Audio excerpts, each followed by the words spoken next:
Hi, I'm Devi Ward Erickson, And I'm Elena Salks. and you are listening to Sex is Medicine, your number one resource for holistic sex education. Elena and I are bringing you over 27 years of combined expertise in the field of holistic sexual wellness to help you integrate your body, mind, spirit, and sex. New episodes drop every Thursday morning, so make sure to like and subscribe on all your favorite listening platforms. And make sure you follow Holistic Sexology Institute on Instagram, TikTok, and YouTube for your daily dose of Sex is Medicine. Now let's get started. Hello and welcome to Sex is Medicine. I am your host, Devi Ward Erickson, and we are delighted to have you here with us again this week for another episode of your favorite woke holistic sex education podcast. Elena will not be joining us today. She is not feeling well, so she is having a wellness day so that she can increase her health and wellness. And I am joined here today by a very, very special guest, Cara Cordoni. And Cara. Cara, Sorry. okay, thank you for correcting me. Cara Cordoni, that the pronunciation is very important, who is a leadership coach, cooperative developer, and a survivor advocate to discuss how sex-positive, trauma-informed communities can be high control groups that harm the people they claim to serve.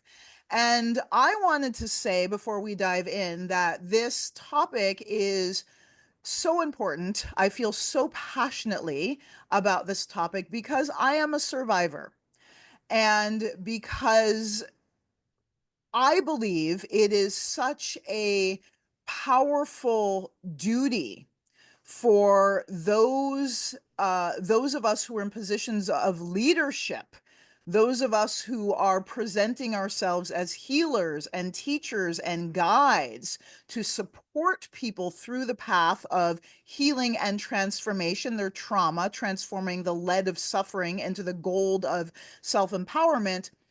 It is such a precious and sacred role that we play.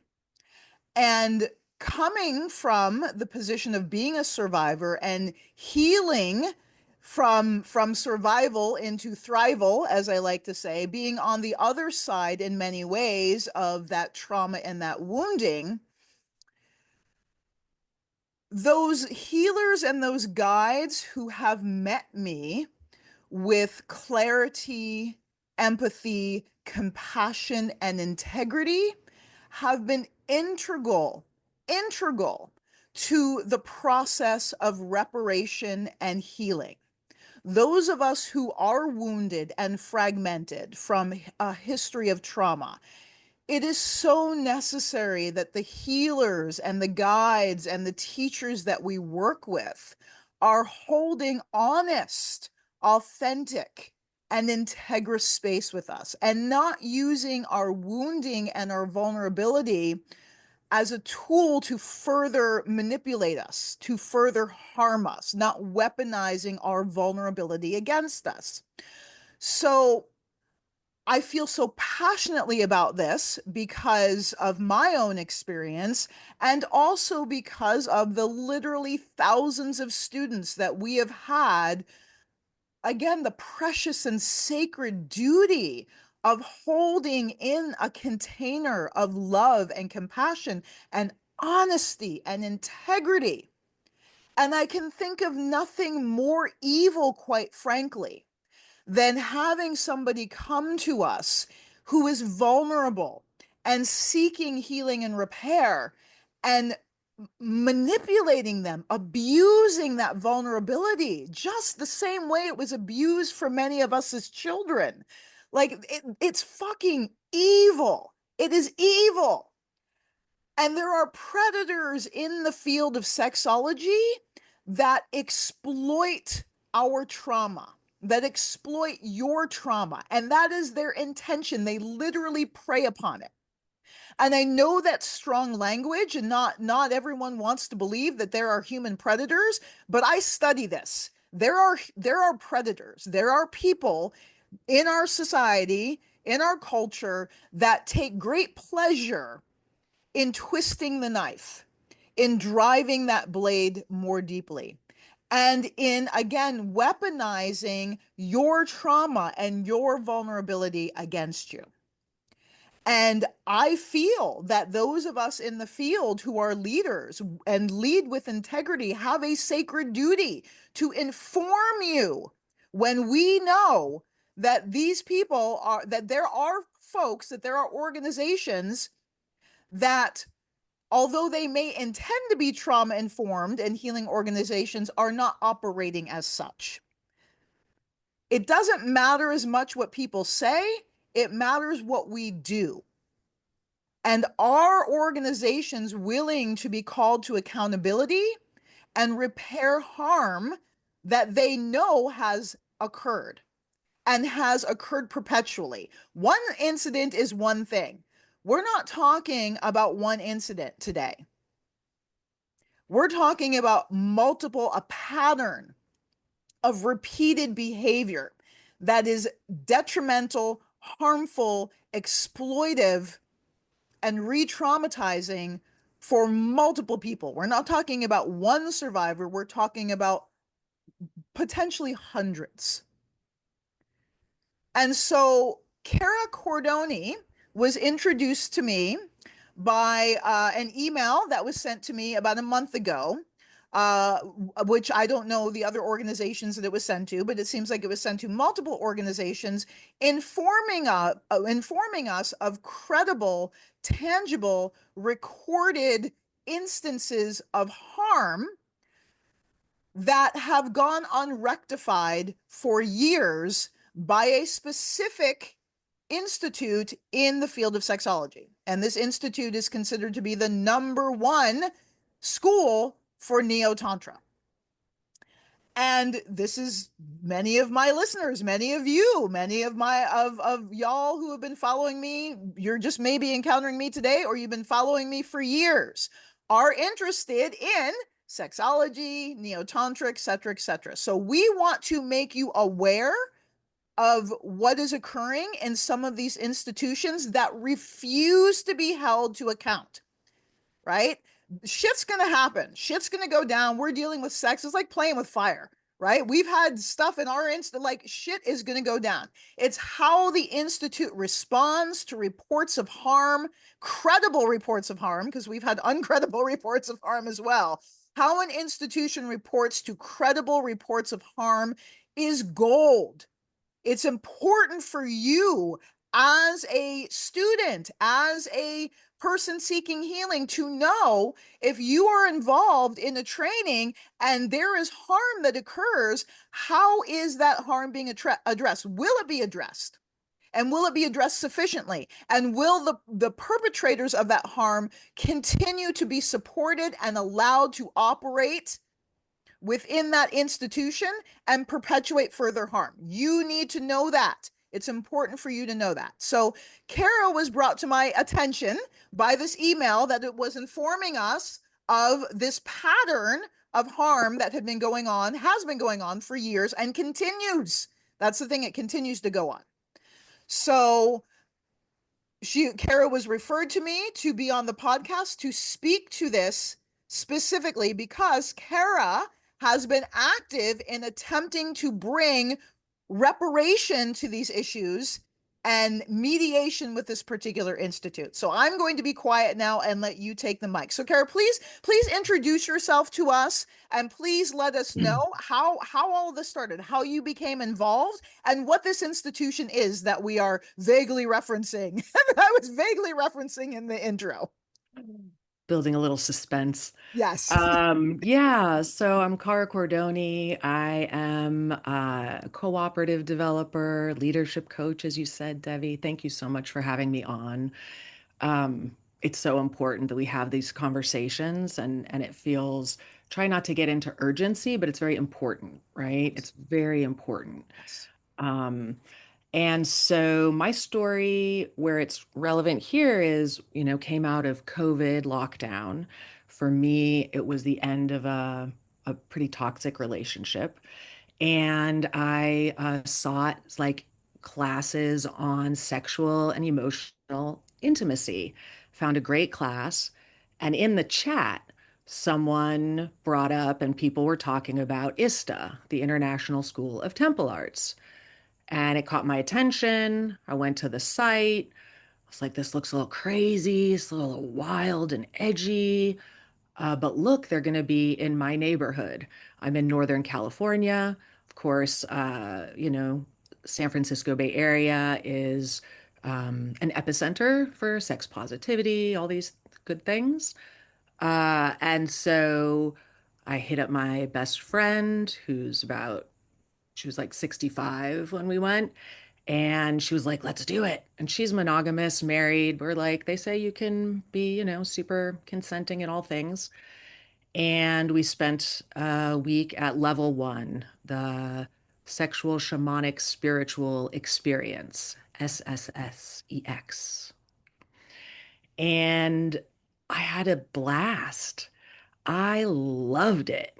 It was 70 people, music, dancing, crying, screaming, and I just was like happily out of my mind, if that makes sense. So, Yep. like, Yep. really high, really empowered. I thought that was empowerment. So, that's something we should talk about. Like, Yes, yes, yes, getting yes. hypomanic or Yep. hypermanic is not actual enlightenment or empowerment.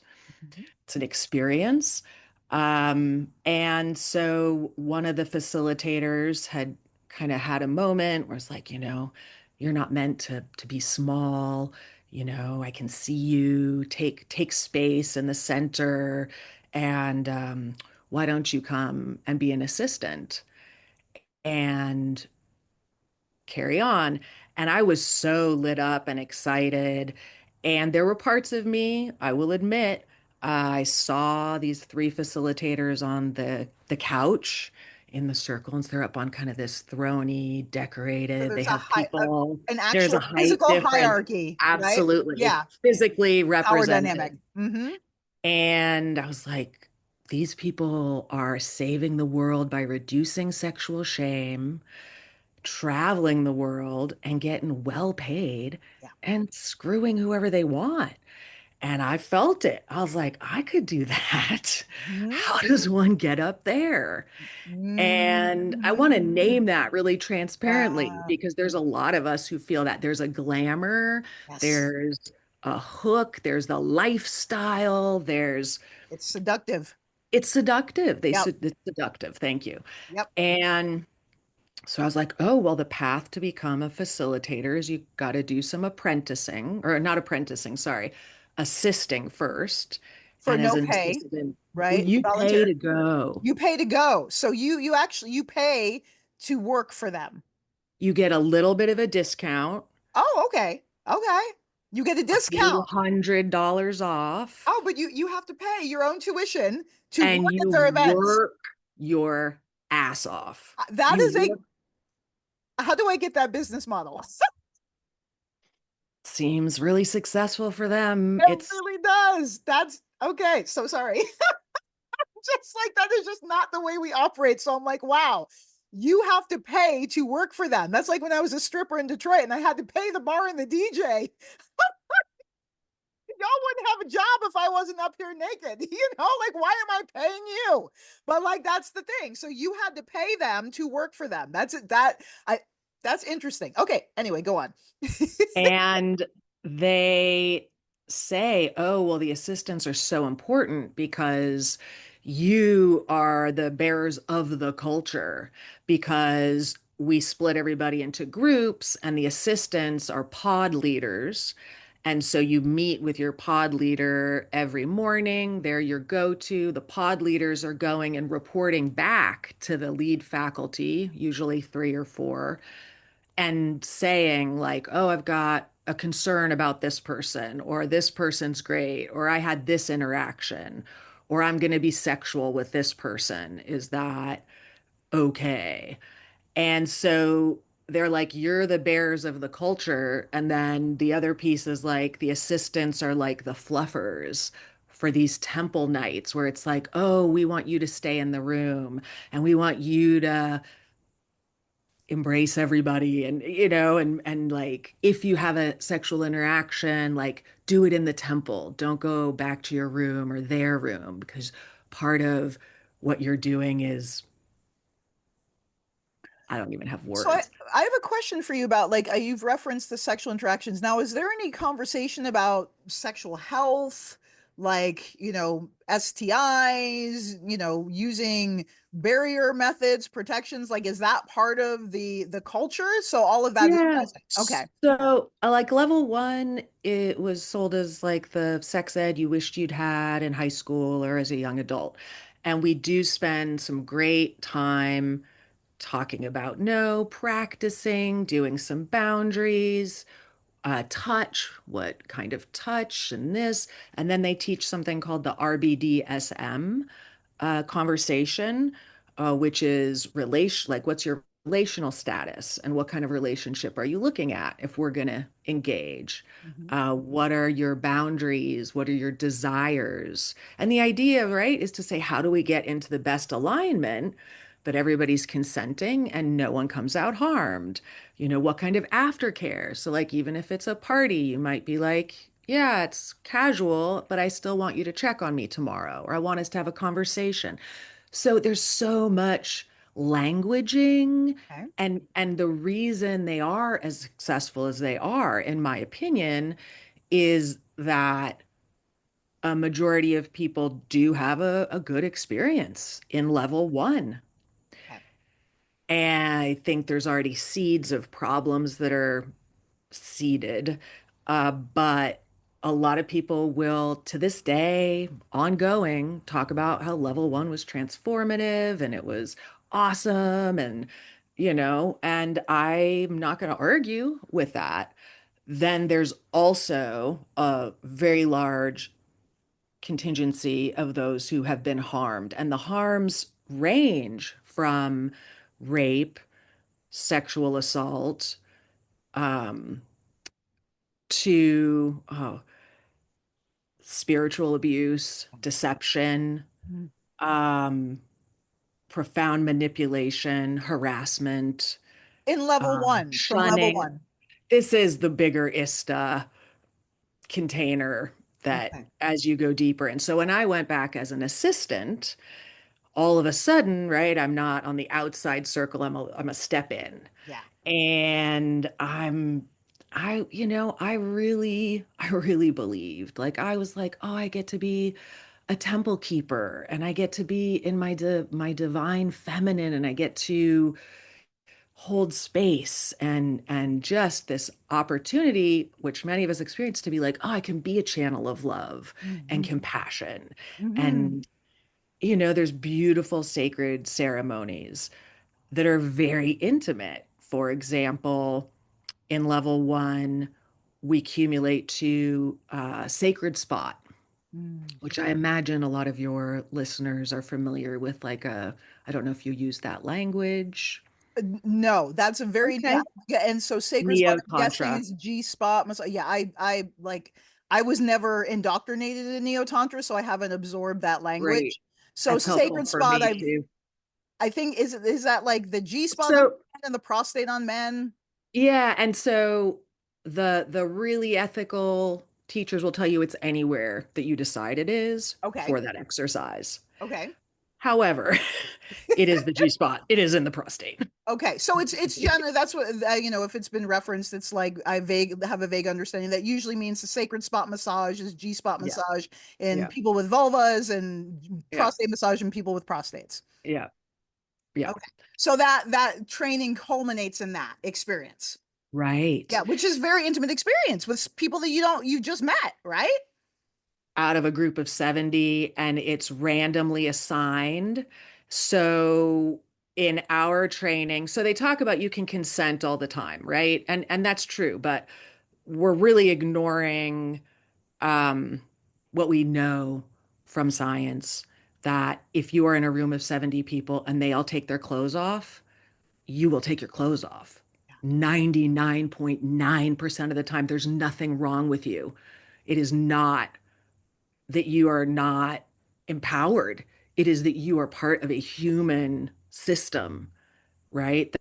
So, like, our ideas of consent and the ability to say no to things when you are in a cathartic, hypomanic, high state is manipulative and uncaring, right? They're taking advantage of the fact that we do these really crazy, opening, psychologically stressful practices, and they don't the ethics of like actual care and relationality are missing from their agreement field. So it's like false intimacy. So it's what It I'm is. hearing is I'm hearing, if I may recap and kind of Yes, please. summarize, is like level one, it sounds like it met a lot of needs for you, Yeah. right? You felt seen, you felt empowered, you felt like uplifted, right? And it was Yeah. speaking to your needs and your desire for growth and evolution, spiritual growth, sexual spirituality, like woohoo, like yay, it's like the missing link in our culture, right? And so Yeah. that's how you were kind of seduced into this environment. And then in the environment, things that you noticed were again these exercises that pushed our boundaries and broke down the kind of barriers within us, which seems Mhm. very expansive and exciting in the moment, but also can be used to manipulate people into doing things that they wouldn't necessarily otherwise do, and also manipulate them into letting down their boundaries. And I guess maybe it's like the power dynamic of trusting the environment as opposed to trusting yourself. Are you a therapist, coach, or sex educator looking for somatically based sexual healing methods to support your clients? Are you looking to become a certified sexologist and seeking a training that offers both an academic and an embodied approach to learning? Welcome to the IHS Holistic Sexology Certification, an accredited trauma informed certification in holistic sexuality, somatic healing, embodiment, and pleasure centered care. Early registration is open now until December 31st. Save $2,000 on your tuition when you apply now. Visit us at holisticsexologyinstitute.com to learn more. Very much so. And the ideas of is it follow the process, get Yeah. out of your head. It's a mystery school. So you're constantly being surprised and off balance. Ooh. And that's kind of baked into the design. So really taking a step back, a 4, 5, 6, 7, 8 day retreat with ISTA is a large group awareness training. And that is something that came out of California in the 60s, Mm-hmm. 70s. We had encounter groups. There was like, you get on the hot seat and everybody tells you what's wrong with you. All of that started in that period. It got popularized.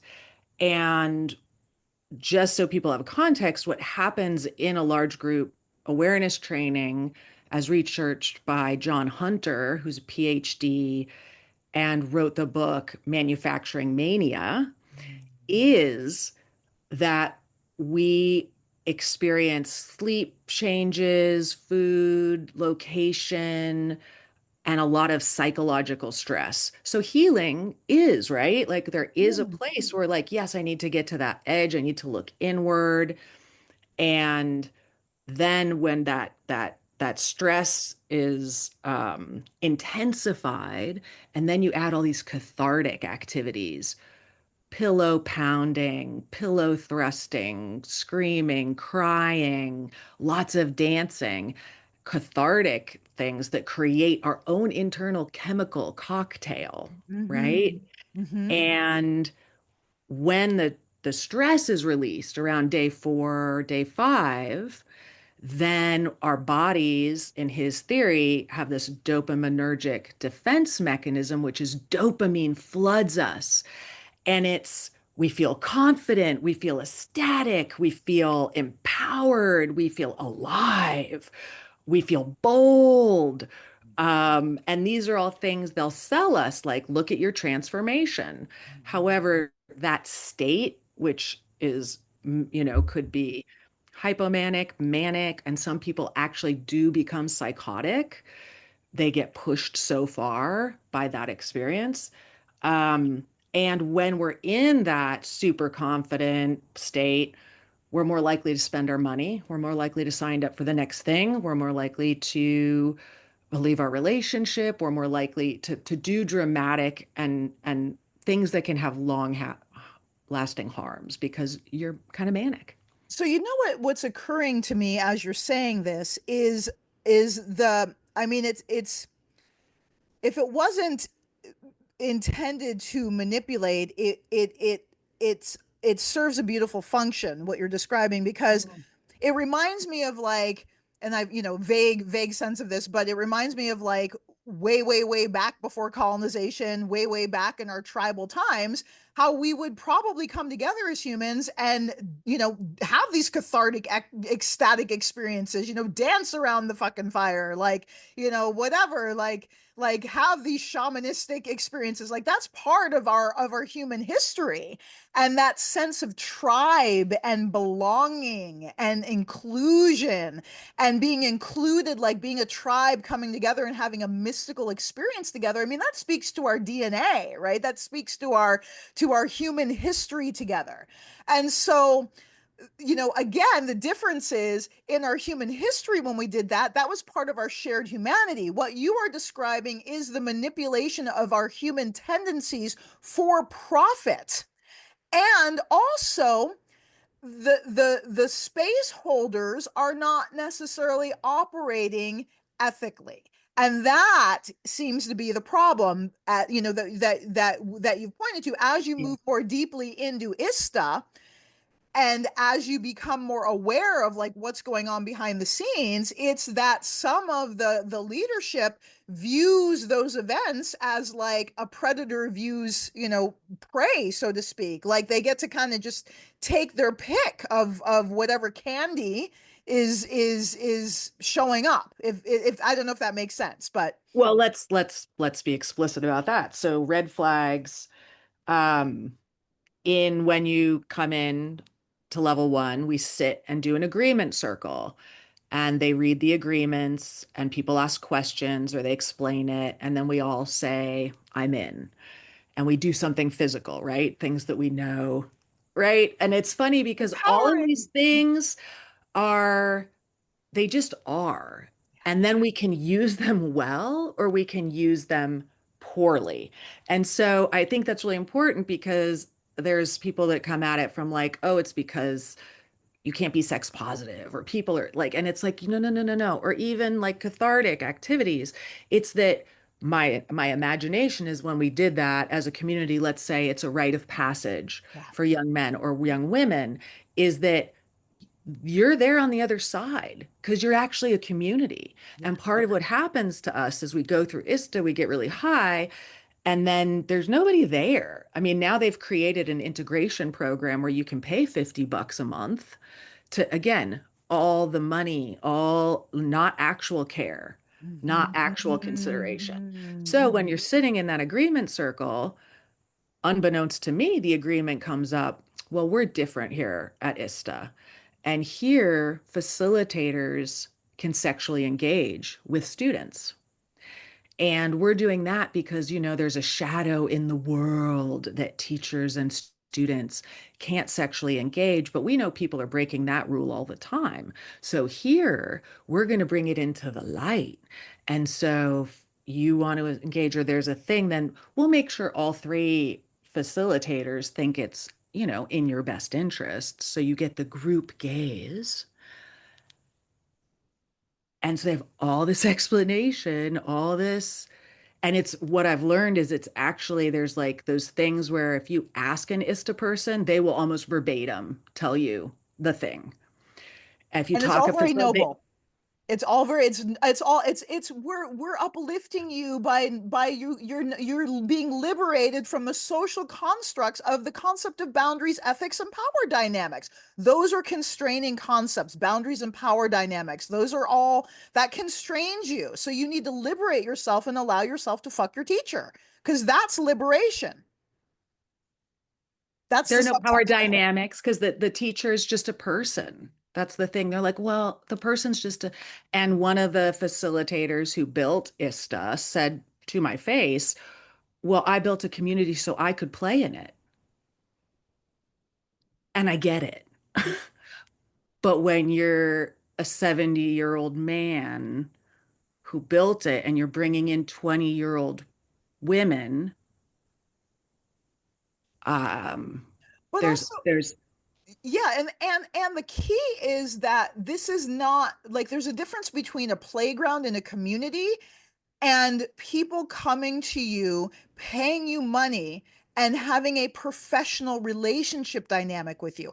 You a know, if I go to my professional. therapist for psychological healing and my therapist sexually abuses me, we all agree. We all agree that that is unethical and harmful. And I've been thinking about this a lot. The reason this is allowed to proliferate is because the field of sexology and tantra and sexual wellness, there's no checks and balances, right? It's an unregulated industry. There's no regulation happening. There's no authority and there's no accountability. And in some ways that's beneficial. And in other ways, it's extremely detrimental because what you're saying is like I have an expectation as a professional that there's ethics in how I operate but it sounds like the orientation of ISTA is that their goal is to break down, to break down barriers that are healthy, but they glorified in the name of enlightenment. Is that accurate? Yeah, I mean, I don't know they would phrase it that way. Of course. The idea is both to like take your self apart and then also to like be like, is my mind and my heart and my gut and my sex, are they in alignment? So I think the challenge is that there's so much good languaging and great little pieces, and the idea is to heal and free yourself and be alive. And who doesn't want that? We all want that. Um, but you would have to have an agreement about what constitutes harm. Hmm. And that's where we get And sticky bits. and so at a one dimension is if there's no victims. So they talk a lot about the Cartman drama triangle, perpetrator, victim, and rescuer. And this is a model that was designed by a therapist as a way to understand certain dynamics, right? That we can get into a pattern where we feel that we are a victim. We want someone to rescue us. And if that person doesn't rescue us, then Mhm. we become the perpetrator and we're mad at them. And then we're like, you're bad, you're bad. And so that's a dynamic. However, it is not to be confused with actual victimhood, which is if you have been raped, you are a victim of rape. Mhm. But if you're just in victim consciousness, rape doesn't exist. There is no abuser. And if there's no abuser because you called it in, it's your soul development, you are here to learn a lesson and grow and from this. Basically, it's your fault. There's no victim, there's no abuser, and that works great for abusers. And even for people that don't mean to be abusers, right? Like there's layers here. There's the horrible predatory narcissists. Then there's the people that get sucked in and taught these thought forms, these lack of care. It teaches narcissism because it deadens empathy, and it does it in big and small ways. One of the agreements is let people have their experience. If they're crying, don't approach them. They need to reach out for help. Mhm. Mhm. Again, we get it. People are crying. You're not there to go shut them down. But for me to see someone crying and then be like, oh, I feel in my heart to go touch them, to hug them, to check on them. But I'm violating their sovereignty because I'm interrupting their process. So I need to stop that feeling and let them suffer on their own for their own good, right? Like it's Well, it interrupts your intuition. It robs you. So again, it's such a slippery slope because what you just described is you see someone crying and your body says, "Hey, go be human." But the doctrine of the organization, the institution is, ignore your intuition and trust us. Don't believe your intuition because your intuition is inadequate for this moment, and trust what we say, not what you feel. Is that accurate? Absolutely. And Okay, it, and and it, that's and it important. happens again and again. And so, for example, I'll loop back in my ADHD way to weave all of this together to sacred spot. And you, a tray goes around with different objects, usually really natural flower, a little stone. Everybody chooses one out of the receiving group, right? And then all of the givers also choose one. So you don't know who you're going to be paired with. And we're standing in these lines, and I have my flower, and I'm super anxious because I'm receiving. I had no problem giving. I was beautiful. On the receiving side, I'm like, there are people here that I do not want to spread my legs for. I don't want that. And so I'm in my mind going like, well, how am I going to handle this? I tend to be complicit. I know some things about me. I like to participate. I want to get my money's worth. I want to go the distance. All of this is swirling in my mind. And one of the facilitators says, ladies, I I hope you're not worried because I would let any man here perform sacred spot on me. I'd be honored to have any of the men here do that ritual with me. So there's something wrong with you if you don't feel the same, because leadership just modeled for you that a true leader spreads their legs for true leadership, sister. Spread it. And if your intuition is saying, I don't want this mofo touching me, the problem is you, not the fact that your body, the wisdom of your body, is giving you a clear message that you are being told is incorrect. That is psychological abuse. That And is it's the spiritual abuse. confusing because they'll keep getting it from both sides. Like they'll say, no, no, no, of course we don't mean that, Devi. Like, what? Of course that's not. But it is. For example, my friend who I said came with me, older woman, monogamous, not going to do sacred spot. Got the day, she was like, I'll be a space holder. And one of the facilitators came and was like, okay, get in line. And she was like, no, no, no, I'm not doing it. And she goes, well, yeah, you're messing up our numbers.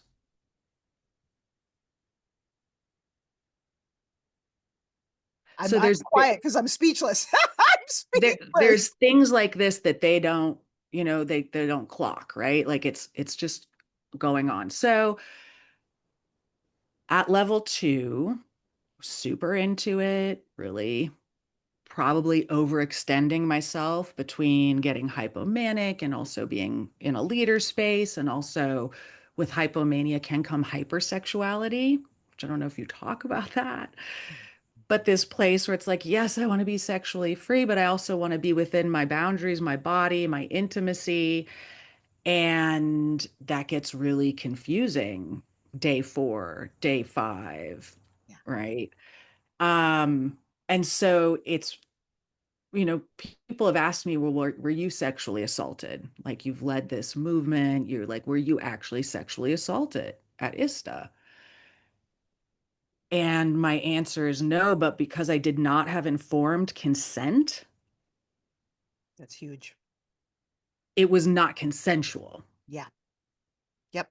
That's huge. And that's a nuance. Yep. It is a nuance, but it is one that affects many of us who come out being very confused about what just happened to us.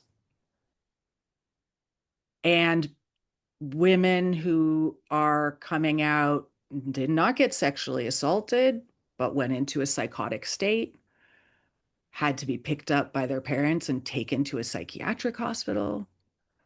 This is not the only person. Like, and even talking to a former facilitator, she was like, I saw people become psychotic and I saw there was no one in the room that knew how to help them. And in one case, She was like, I talked to the lead facilitator about a person that like shouldn't be driving. I was really worried about them because they were not in a good place. The facilitator's like, oh yeah, I'll take care of it. And then never followed up, never didn't like they don't care. There's no caring. I mean, I'm hearing again. I'll summarize. So, hearing like level one sounds amazing. It sounds like the party of a lifetime, right? And it sounds amazing. So again, it's like it's not that the services that they provide and the rituals that they do. It's not like there's inherently anything bad with them. Like you're describing really beautiful, lovely rituals that that's on one level, but on another level, what I'm hearing is grooming. If I were to give it a word, I'm hearing these subtle ways of conditioning. And that's the thing about psychological abuse that most folks don't understand. It is not overt, it's subtle, particularly when we're talking about cult dynamics and group dynamics. It's part of the culture and it preys upon our needs for community, our needs for tribe, our needs for acceptance.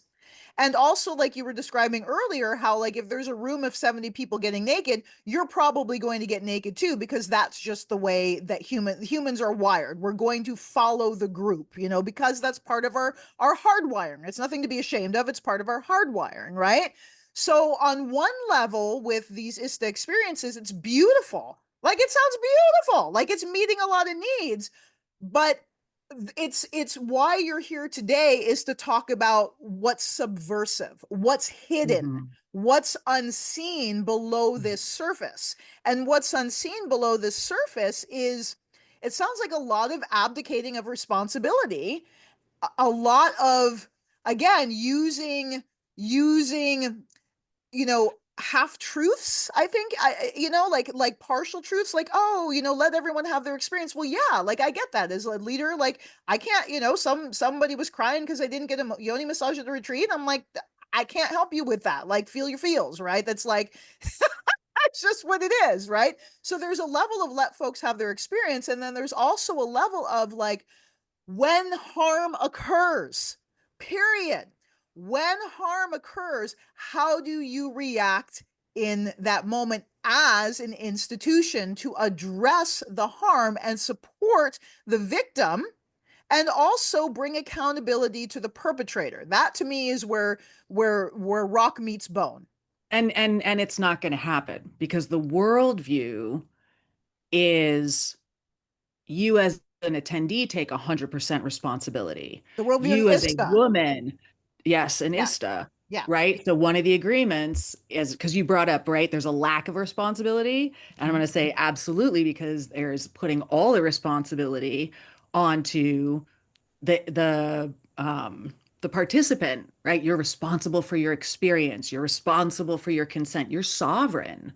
This idea like we're sovereign and I get it. And I came there to be and find my sovereignty, but did I come there under like with their language of so they, and then if you get raped, you're 100% responsible. How did you get in that situation? What was your frequency? What is it that you've been sent here to learn, to integrate? And that's their worldview. And that's Charles Muir at Source Tantra. And a lot of this comes from Osho. Rajneesh was a huge proponent of this. Rape doesn't exist. And in the really scary, gross depths, they're like, yeah, you need to take responsibility that you wanted to be raped when you were 6 by your uncle. Okay, I need to pause there for a moment. I want to cry. Like I feel defeated and I feel crushed that this is the most, whatever significant school for Neo Tantra in the world.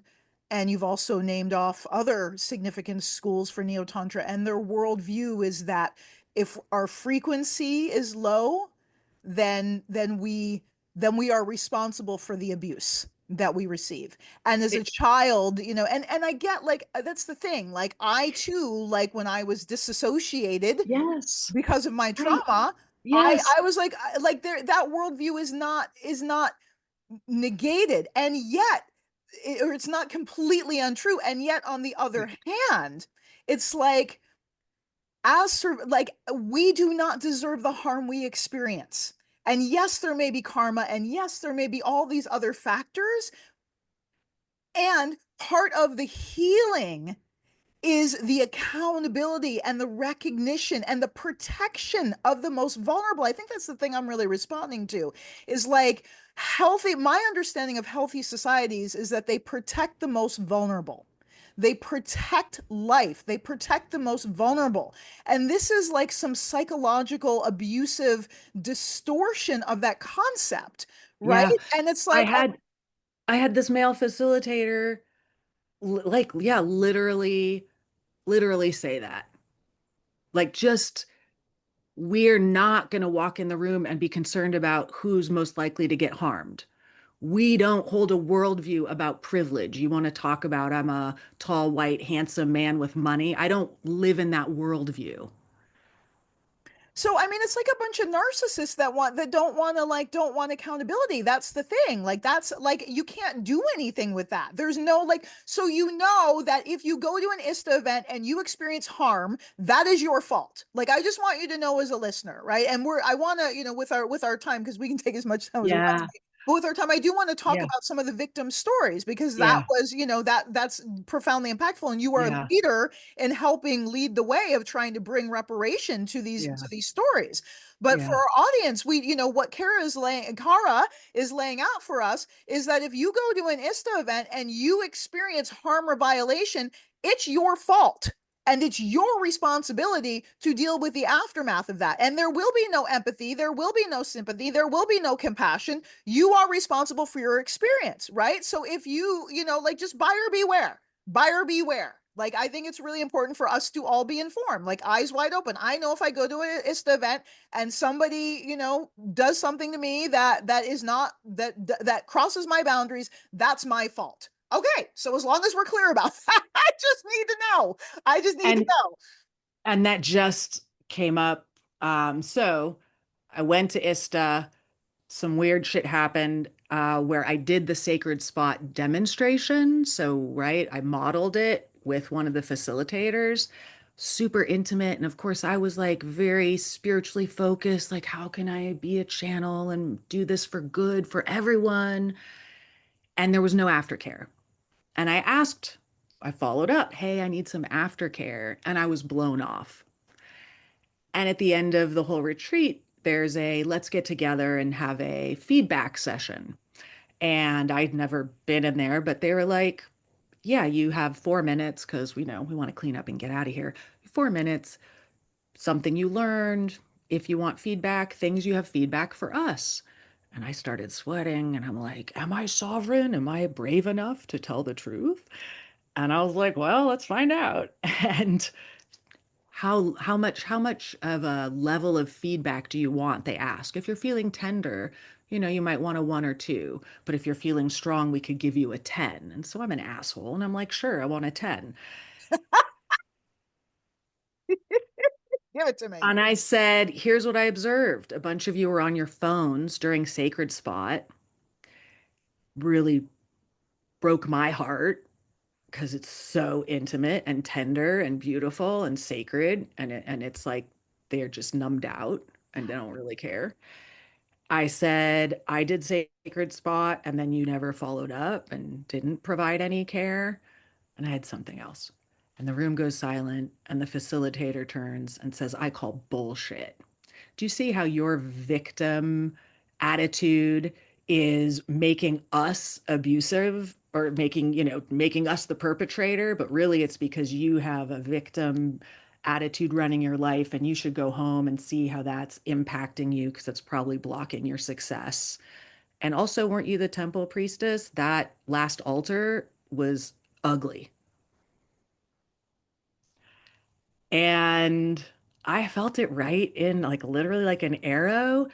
And then because I'm a survivor and all of my conditioning, I was like, I can take a punch. Thank you. Oh my God. I fawned. Thank And you then for she's like, abusing me. we don't have time for that. We need to move on to the next person. And so I left with that kind of distortion. Yeah. And then I signed up for level two. And level one is like interpersonal, personal level. And level two is more spiritual, it's transpersonal and archetypal. And it's way they're supposedly not teaching it right now. I don't know if that's true. But this is where ISTA was started by a guy, Des Nichols. And it was more like the sex addict kind of attitude of like, I just want to put it in everybody once. It's all love. It's all good, share that good energy. Like, it's beautiful. I don't see why anyone has a problem that I want to put it in everybody once. That then attracted the more malignant, nasty narcissist, Bruce Lyon, who has Haydn Temple. And Ista and Haydn will act like they're separate and they are fighting in ways, but it's all the same people. Mhm. And Haydn is where the spiritual abuse really gets cranked up. And the grooming and the grooming increases. For example, in many of the level twos, we do a call and response song, playing the guitar, whatever, everybody's singing together. And this is early in the retreat, and the verse comes up, spread your legs like a temple whore, grab your dick and open that door. She'll fuck you and suck you and be ready for more while the void is pounding at your core. And those are lyrics. That's poetry, folks. That's the poetry. And I get, like, I can see, that's the thing. I can see a room full of, folks like, oh, this is so edgy. We're just, it's all fun and games, it's all fun and games. But it's grooming, right? If that's all it was, that would be one thing, but that's not all it was. It's symptomatic. What you're pointing out, because you've been through the system, what you're pointing out is all these little, again, nuanced micro moments in which the implant is being seeded, right?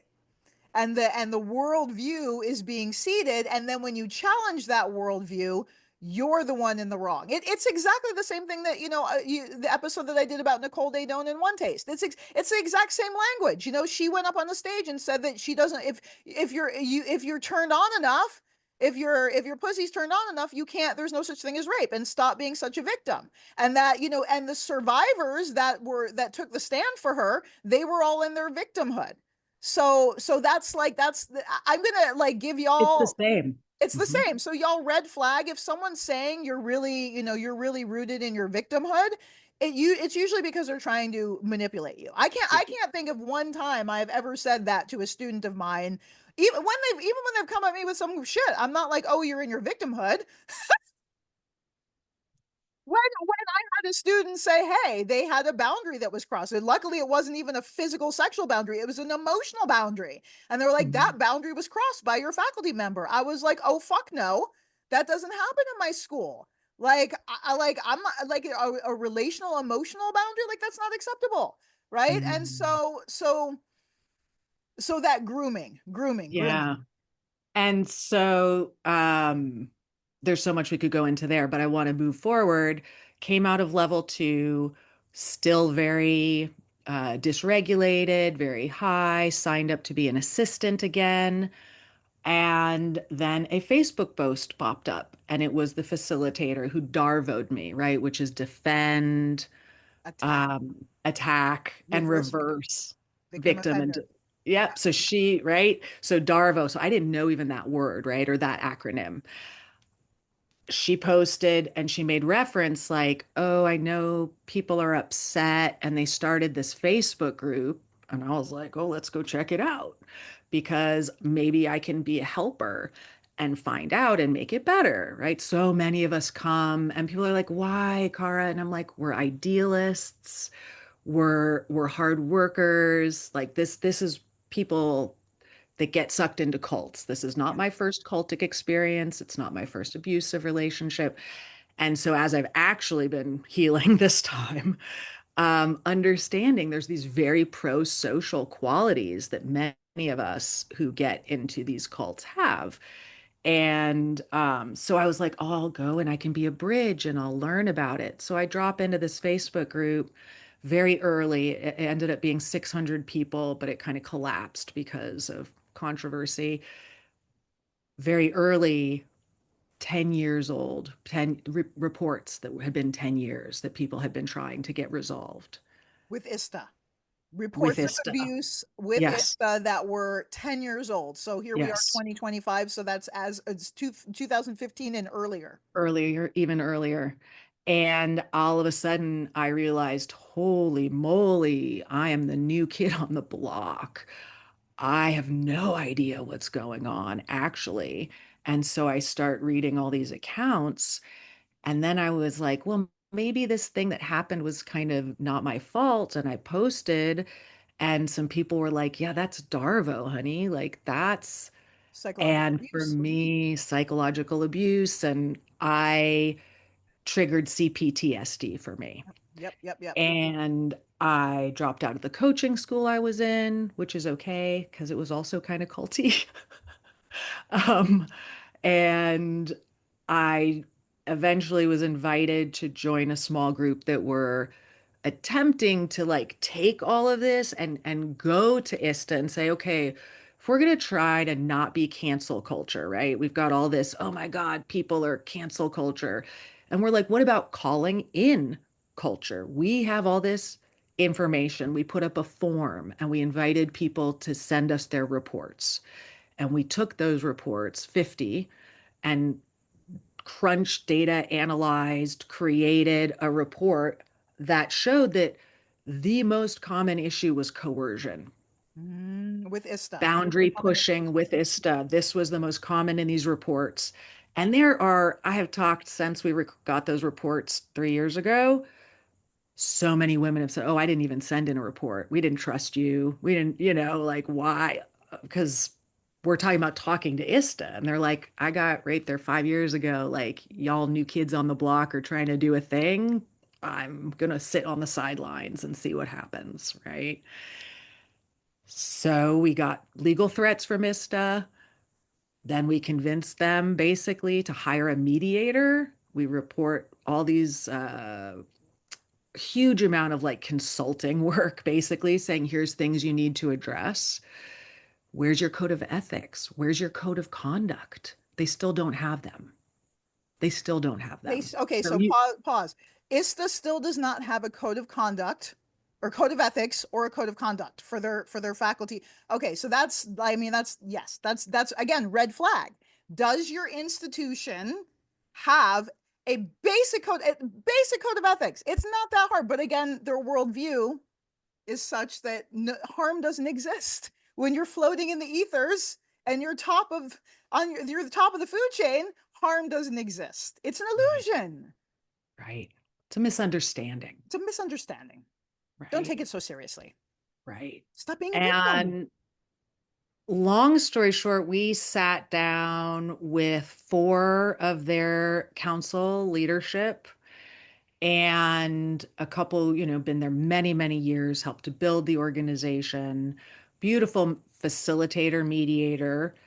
And long story short, what we thought would be 3 months ended up being a year of one on face to face. We did 30 hours of mediation as a group, not including the behind the scenes, the trying to educate. And the idea was in calling in, you want to have a genuine relationship. You can't sit at the table and scream at someone and expect them to learn or grow.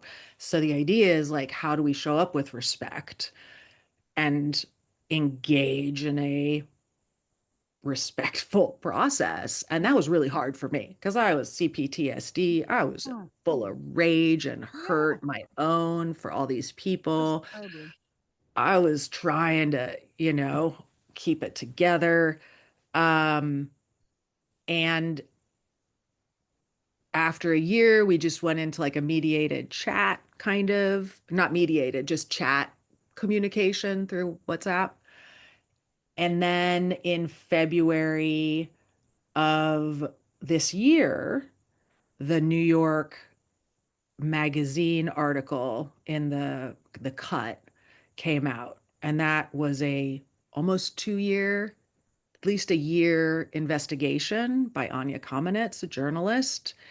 And she had come to the project being really excited to Mhm. say, here's an organization that's been called to accountability, and we get to tell the story about a place turning itself around. I mean, I was like, could be an amazing Yeah. model Beautiful. leader, Yeah. right? Like, Starry-eyed. oh my God, Yeah. right? Yep. I know, the idealist. Yeah. And yeah, and she found out what we all found out is it's a shit show.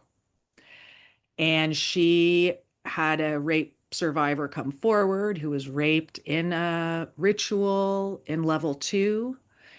And ISTA will still tell you, like, well, we can't stop her from using the word rape, but it within the consent of what she said at the time.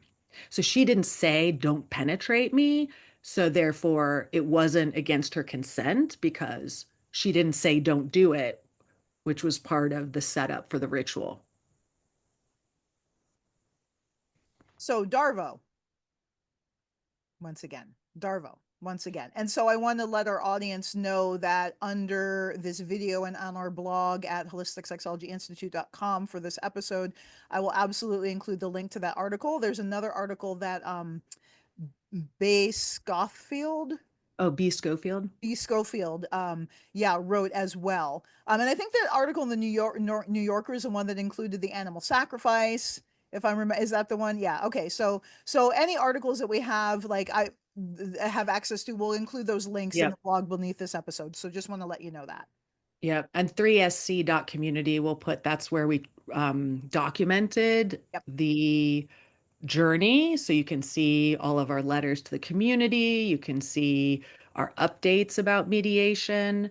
And then you can see that it has failed, is where I have landed and we have landed with that. So the New York Magazine article came out and it was devastating. What was more devastating was ISTA's response to it, which was, as I just said, we don't agree that that's rape and blah, blah, blah. And then they corrected things in the article that were so random and unimportant. And um, Diversion. it, it was Yeah. totally like, we're going to nitpick this. Um, and that broke the remaining connections in the mediation team such that they were and got Darvoed. I reached out and I said, if you guys have changed, this letter is horrible. You can do much better. And I was told, you don't have consent to talk to me in that tone. So now, what's really scary is, so people, activists had said to me in the group, they're going to use what you're doing to whitewash Yeah. themselves. And I was like, oh, I'm feeling like my story is we'll do this, and if it fails, we have more power than ever to call them out because it failed. Mhm. So now there's legal threats that have come forward in which they are threatening someone, and they're saying, well, we did this process and see, so they're inaccurate and we're not harmful, and these people said we're okay. Well, we didn't say they're okay. It's just that Just the use the communications broke down because it's really like I'm just thinking of again, I feel I feel overwhelmed talking about this. I'm sorry, God, and I just feel overwhelmed because it seems as though that worldview in terms of we are flawless and we bear no responsibility is so deeply entrenched, right? And you can only have repair with folks that are interested in repair. And that's just what I'm hearing in this dynamic of like, yay, the starry eyed, and let's turn this organization around. But this organization is not interested in or invested in I keep using the word accountability, but I'm just going to say repair and compassion and kindness for people who are, again, legitimately have been harmed and coerced. But that sounds like, again, the whole cultural dynamic. Exactly. You But can't get, yeah. I So mean, I it's like, look at the letter that we wrote, which is like a summary of the harms, but then we wrote like, I don't know, 30 pages of like, here's things you would do that are Ah. baseline. Here's things. In retrospect, I'm like, we were in the weeds. We didn't get at the ground. The ground is their cult. These are cultic systems with cultic thinking, with cultic harms. It is a cult. This is how people in a cult behave. When I reached out to so many people, when I got in the Facebook group and I was like, no, I reached out to people I went to level one with. I reached out to people I went to level two with, and I'll tell you what I found. The healthy people, they were like, that was weird. I'm done. It was an experience. It was summer camp. And one of the gals was like, y'all are funny. It's like you went to summer camp and now you're like, my life has changed. We're going to be best friends. And she's like, it's an experience. Lost my train of thought there. But you were outraged Yes, I was yeah, outraged. and I so then you reached reached out out. to other people. Yep. I tried, and everyone was like, well, I'm sure they called that on themselves. Oh, I'm sure they just need to process their experience. Oh, I get that you're dysregulated right now. Oh, I have heard of some of the harms, but really that's people who weren't able to integrate. And I mean, just over and over. And then no one checked on me. And that's what one guy said about, like you said, about ritual and things. If you come out of that ritual and 2 days have gone by and no one's seen you, someone going to come check on you? They're Hmm. going to be like, what happened? Where'd you go? Have you eaten? No Hmm. one's coming for you after ISTA Hmm. Hmm. because it's not relational. It's not based in care. And this is from an organizer who came out after many years and has now having processing what was going on. And one of the things he's really synthesized is out of all those agreements or whatever values we imagine are there, there is not a value of relationality and there is not a value of care. It's, So that's okay. So that's the thing. That's there's not a value of relationality and there's not a value of care, but they're selling it as trauma informed. That trauma informed includes care. Trauma informed includes some modicum of care. And even if like we can't support you, please go talk to the mental health professionals down the road. Like this is beyond our capacity. Here's someone to call, right? So like trauma informed includes a level of care. So that's the thing, that's part of the twist and why I wanted to call this out and do this episode, because if people are selling you medicine and they're selling you healing, like, and you are going to them for that, you need to be aware that that is not the core intention. That it's just marketing. It's just marketing. So be aware, buyer beware, right? If you want true healing and you want true medicine, maybe go to an institution that is not had multiple articles calling them out for abuse. oh, you can just go to their website and click on ISTA Responds under media and then click show all. And there's a list of like 8 responses: financial issue response, animal ritual sacrifice response, being called a cult response. And I mean, oh, and about the event they were going to hold at Auschwitz, a response. So they're trying to handle all of this, and they need to because it's coming at them and coming at them. But The mask is dropped. yeah, Is yeah, dropping. Yeah, the yeah. mask is dropping. And so a woman who I spoke with this weekend, as I said, people are still like coming forward because they don't realize or they haven't. So she went to an ISTA retreat. It was her second, I think, maybe her third. There was an assistant there who is also part of Haydn Temple. And this is a pattern because I want people to understand that ISTA is the funnel for Haydn. So when you go to ISTA, there are people there who are promoting, grooming for. ISTA is 7 or 8 days. Haydn Temple training is 6 weeks on site. It's a feeder. This woman was had conversations with this assistant. They did the RBDSM conversation on the last night of the training. She said no sex, no penetration.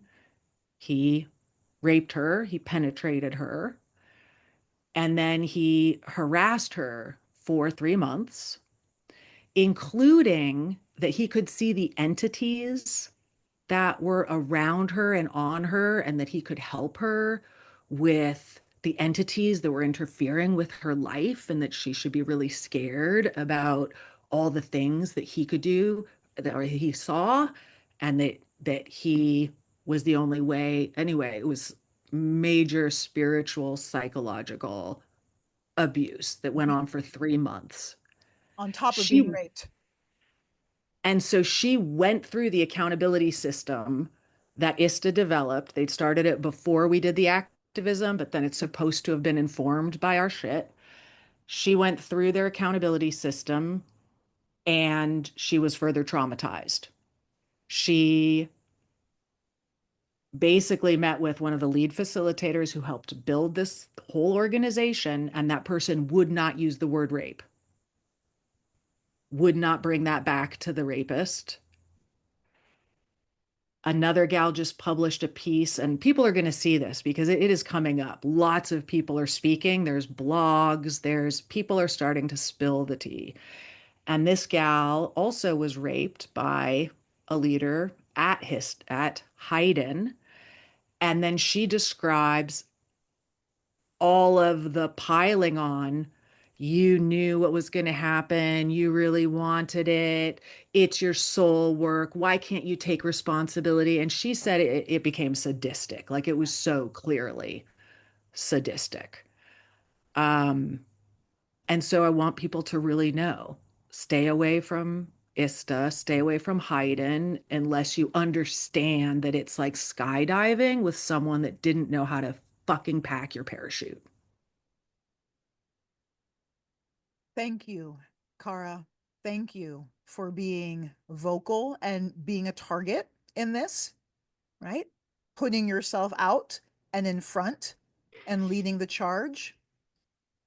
And thank you for all of the labor you and your colleagues have invested in trying to right a wrong and create safe space in this industry.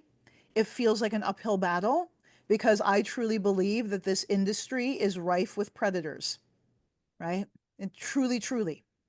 And it has been shocking to me through the years to see other people in positions of leadership not share that passion for ethics and integrity and prevention of harm and protection of the most vulnerable, particularly when using words like healing trauma and trauma informed.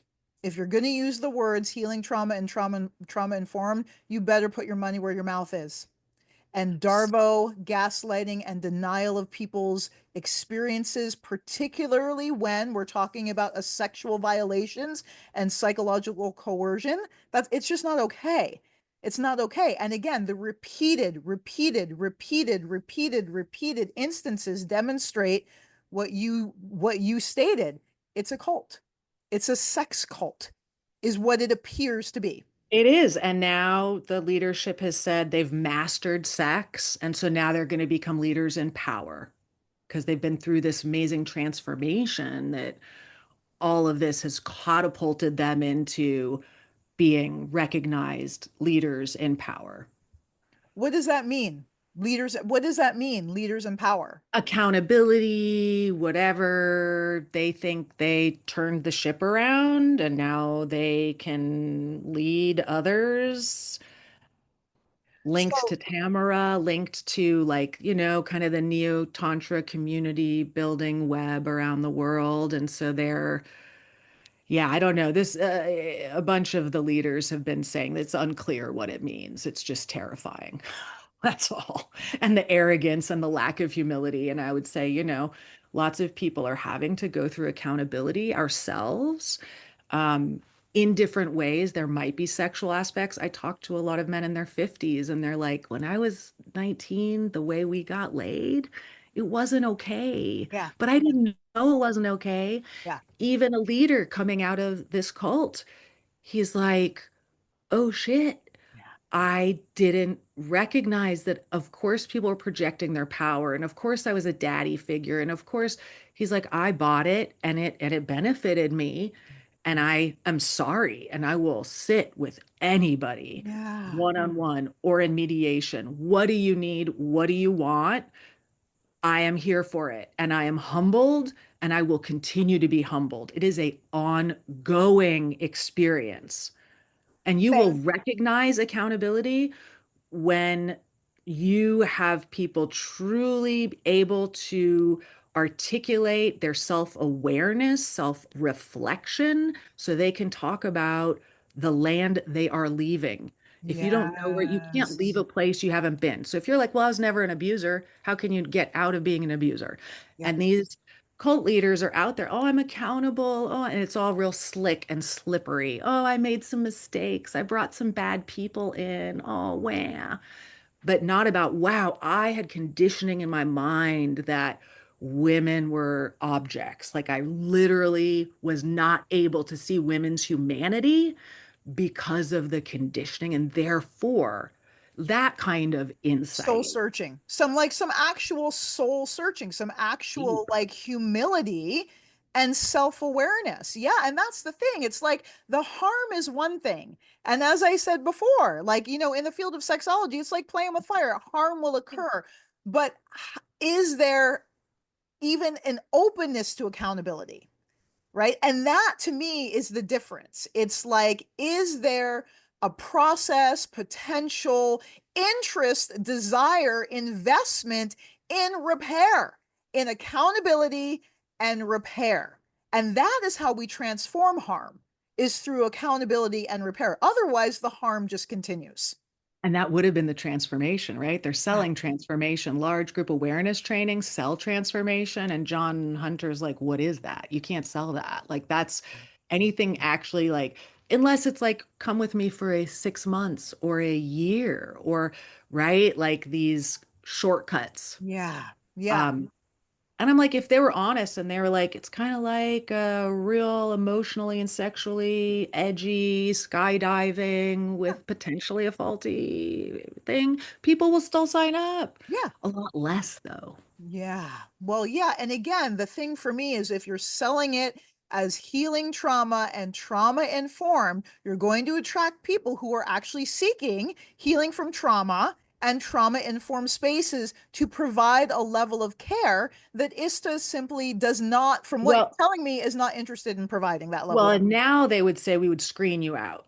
So we are trauma informed, but we would not advise you to come if you know you're a traumatized person. We are not stewards of trauma.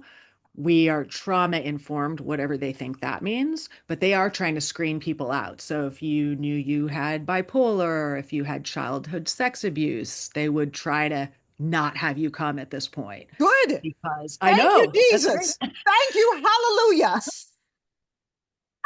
That's if that's all that came out of it. Thank you, Jesus. Please go find another provider. Please do. There's a lot of ethical providers in this field. There are many ethical providers in this field. Yes. Yeah. Yeah. Yeah. Wow. Yeah. Thank So I you. have a summary. If we have Yes. 3 minutes, I have Yes, a let's do it. poem. Let's do it. Let's do it. Yes, I want to hear your beautiful All poem. right. Yeah. This one I actually wrote back in 22. So as I was really processing it, it kind of came through, and then I put it aside, and then I wrote a final verse for it just this week. I'm an optimist by nature, but I don't know what to do with the narcissist feeding off of me and you. Can he change? Well, that'd be something new. It's unlikely because his defenses that undo. Exposed to the light, dissolving in the sun, all the misdirection finally undone. And those that came with willing hearts and good intentions see, it added nothing to their light. It's on their light they feed. Yeah. Teaching narcissism, death of empathy, crying and screaming, encouraged to get free, indoctrination, paid for by the guest. What's implanted ain't for their best. Safe container, quite the opposite is true. True believers, they can't see what they do. There's no abuser, and victim's just an act. Her soul wanted it, even if her body did not. Say she's empowered as long as she's on her knees. She's so thankful, been trained to please. Eyes like spirals, where has she gone? It seems the teacher stole her soul song. Nothing wrong here. She's 24. She's sovereign. Can't ask for more. Responsibility, it lays with us each. Get harmed? It's your fault, is what they teach. Personality disorder, they're here to spread, just happens best when they get you in bed. It's not essential once they're in your head. You sought healing and get harmed instead. We saw the entities move in the temple at night, thought they were human till they vanished out of sight, collecting all the trauma and all the arrows too, but we couldn't see what they were feeding it to. I'm an optimist by nature, but I don't know what to do with the narcissists we're feeding off of me and you. Can they change? Well, that'd be something new. It's unlikely because their defenses that undo. Now the bonds are broken and we help each other free. We see with painful clarity how they take and deceive. So spread the word, dear sister. Please tell your brothers, good mister. May we starve them of new souls until their doors they have to close.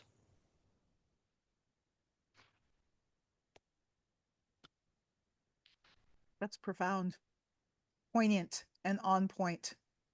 On point. Yeah. Yeah. Thank you. Thank you. Thank you. Thank you. Yeah, it's again, how I feel is overwhelmed at the enormity. I feel like so sad, like I want to cry, for the unwillingness to heal, the unwillingness to be decent fucking humans, right? And the really beautiful people who get sucked in, if I had gotten sucked in, if I had the opportunity, like really some of the most wonderful people join cults. They Yeah. really do. And then they leave them. Yeah. And that's my call for Yeah. the brothers and sisters who are still in ISTA and think they can fix Yeah. it or change it, have been ignoring the red flags.